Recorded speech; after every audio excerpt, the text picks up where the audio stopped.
আরে ঈমান আনার জন্য একটা মানুষের উপরে এত বড় জুলুম করতে পারে? নাউজুবিল্লাহ বলবেন না? ইন্নামাস সাবিলু আলাল্লাযীনা ইয়াযলিমুনান নাস ওয়া ইয়াবগুনা ফিল আরদি বিগাইরিল হক উলাইকা লাহুম আযাবুন আলীম। সূরা সূরা 25 নম্বর পারা 42 নম্বর সূরা 4 নম্বর উপর 42 নম্বর আয়াত। আল্লাহ পাক বলছেন দুনিয়াতে এমনও মানুষ আছে যাদের জুলুমের মাত্রা এতটাই পরিমাণে বেড়ে যায়, আমি আল্লাহ পাক কিন্তু জুলুমকারীকে পছন্দ করি না।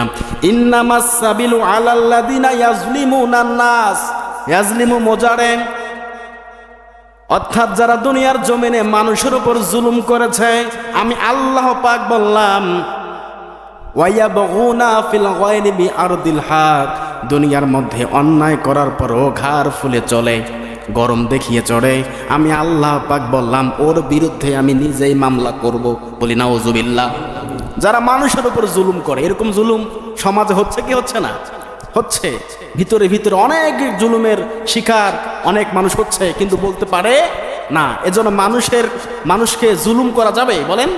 জুলুমকারীকে আল্লাহ পাক পছন্দ করে না, এবং যারা জুলুম করে আল্লাহ পাক তাদেরকে নিজেই লাঞ্ছিত করে। আর আমি আল্লাহ পাক ওদের বিরুদ্ধে নিজেই মামলা করব। দুনিয়াতে মামলা করবে, ওই কোতোয়ালি থানাতে গিয়ে মামলা করবে, না কিয়ামতের ময়দানে? কিয়ামতের ময়দানে আল্লাহ পাক মামলা করবে। আমি আল্লাহ পাক সাক্ষী দিচ্ছি। উলাইকা লাহুম আযাবুন আলীম, আমি তাদের জন্য প্রস্তুত করে রেখেছি শাস্তি, মহাশাস্তি, বড় শাস্তি। শাস্তি আল্লাহ পাক আমি নিজেই দেব। আব্দুল উজ্জার চাচা তার উপরে অত্যাচার করেছে, জুলুম করেছে, নিজের লঙ্গিটাও দেয় নাই। কত বড় শয়তান দেখেন, চিন্তা করে দেখেন। এরকম শয়তান আরো আছে দুনিয়াতে। আব্দুল উজ্জাম আল্লাহ রসুল মুহাম্মদুর রাসূলুল্লাহকে সবগুলো খুলে বললেন,